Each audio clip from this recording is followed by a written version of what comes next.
Welcome back to the Chad Hasty Show, News Talk KFYO. Thank you very much for tuning in today. A busy news day as the audio has been released. And I already have people texting in, what do you think of the audio? I haven't heard it. I'm busy. But we'll get to it. Trust me, we'll talk about it. Maybe even with our next guest. Why not? Someone who has heard the audio will also get into the 2020 Democrat presidential candidates. Apparently, they're going to have a debate tonight. Republican strategist Matt Mackowiak joins us here on the Chad Hasty Show. Matt, good morning. How are you today? I'm doing great, Chad. Good morning. How are you? Doing great. I guess we'll start off with the Bonnen audio. It's something you and I have talked about previously. Now Michael Quinn Sullivan has finally released that audio. It's up on his website for people to listen to. It's about, 65 minutes long in total. Matt, I guess from what you remember of the audio, what are people going to hear? Are they going to be really shocked by anything? And will the audio release have any impact moving forward? Well, this is a necessary step. I mean, I said at the time I thought it should be released. I know the governor said that, Lieutenant Governor, a number of others, even the speaker, for whom this is most embarrassing, wanted it released. So I think this is a way for, the House conference and the individual members who are mentioned on the tape to move forward because everyone's, basically working off the same information. Look, the next few days are going to be unpleasant for the speaker because he's on the tape insulting a few different members, both Republican and Democrat. There's obviously discussion of, a media pass being given to Empowered Texans. There's a discussion of, trying to avoid Empowered Texans being involved in primaries at all. But if they are, sanctioning a list of 10 Republicans that they don't mind him attacking. So all of this comes back. The scab gets ripped off for several days, and the timing is interesting because the House Republicans are meeting at their caucus retreat, I think starting on Thursday. So I imagine this will be quite the talk there for several days. So, look, we may get some clarity on where the caucus stands. There's really, again, as I said before with you several months ago, there's no mechanism to remove a speaker in the middle of a session, or middle of a two-year, legislative period. They're out of session. They're unlikely to come back for a special session, I think, even on gun violence. I think it's unlikely. So really it's a question of whether, he can continue to do the job effectively. Can he continue to raise money and help his incumbent members and oversee the interim charges and the committees and all those things before January 2021? It's obviously a very important election cycle, as we've talked about. The Democrats take a net of 9 seats back in the Texas House. They'll have a speaker for the first time since 2002, and that'll really slow down or perhaps shut down Abbott and Patrick's agenda of conservative reform. So there's a lot at stake. I think this is, again, going to kind of rip the scab off for the next few days, few weeks. We'll see if he can finally, move beyond it and start reestablishing trust with members directly. Obviously, I have not heard the tape yet or the audio yet. Matt, is there anything in there? I mean, obviously, with you being on this show, with the people who have been on the various shows, whether it's my show, Mark Davis, others who have heard the audio and have relayed what has been on the audio, is there any little nugget out there? I mean, that's kind of what I'm looking for. Is there anything out there that we haven't heard about that is going to make everyone in the media or every Texas voter who might be paying attention to this go, oh, my gosh, I can't believe this happened? My sense, Chad, is that when I listened to it, I felt like I already knew a good amount of what was on there. Yeah. And so, as I think I said at the time, I wasn't all that surprised. There just really weren't any shocking, developments for me.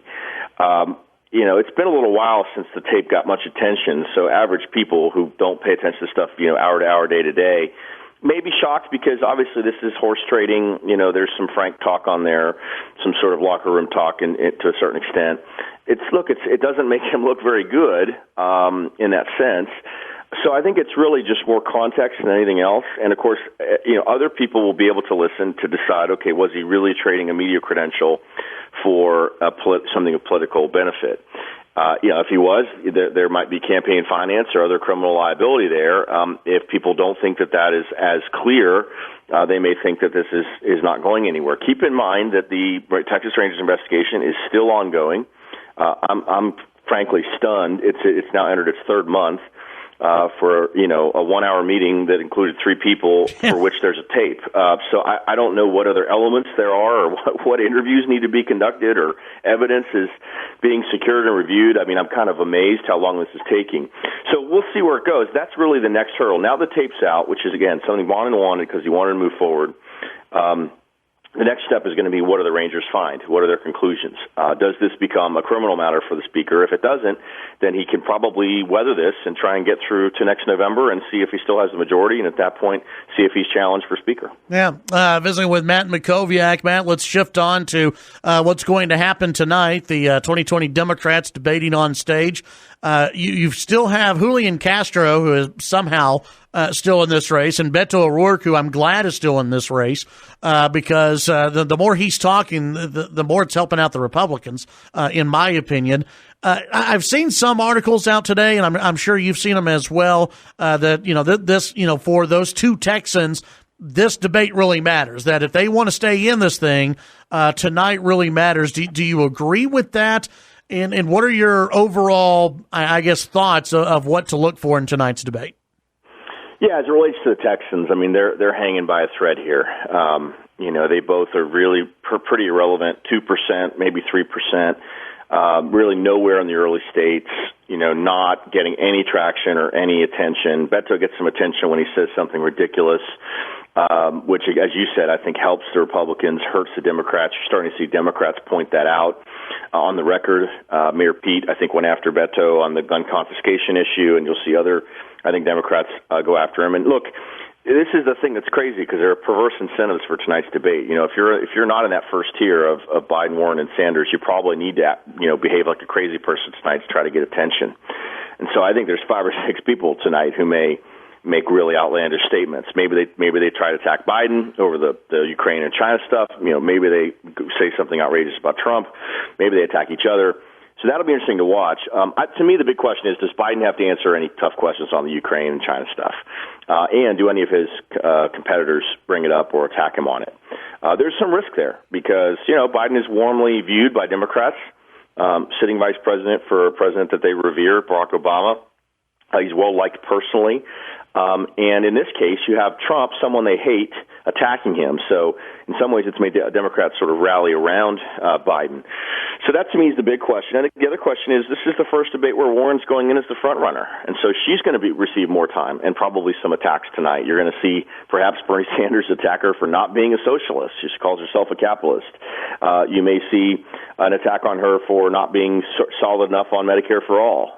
So we'll see whether she emerges tonight unscathed and whether she can kind of stay above the fray, which is where she likes to be. We'll see if Biden gets to the Ukraine and China stuff, and then we'll see if there's some outrageous moment that someone tries to, use to go viral. So we'll see. Yeah, very good, Matt. Tell folks what they can, how they can sign up for your newsletter, and then also about your podcast too. Yeah, Must Read Texas is the newsletter. We take all the top news from around the state, deliver it to your inbox by 9 a.m. for more than 3,000 Texans. We take all the news, every market, all over the state. You don't have to read 10 newspapers. You can just read our email newsletter each weekday morning. Sign up for a free 1-week trial at mustreadtexas.com. The podcast is called Mac on Politics. iTunes, Google Play, Stitcher, Spotify, MacOnPoliticsPodcast.com. Most recent episode is with Rich Lowry, editor of the National Review and author of the new book, The Case for Nationalism. Great conversation, worth checking out. All right, very good, Matt. Thank you very much. Appreciate it. Be well. See ya. That's Matt Mackowiak here on the Chad Hasty Show, KFYO.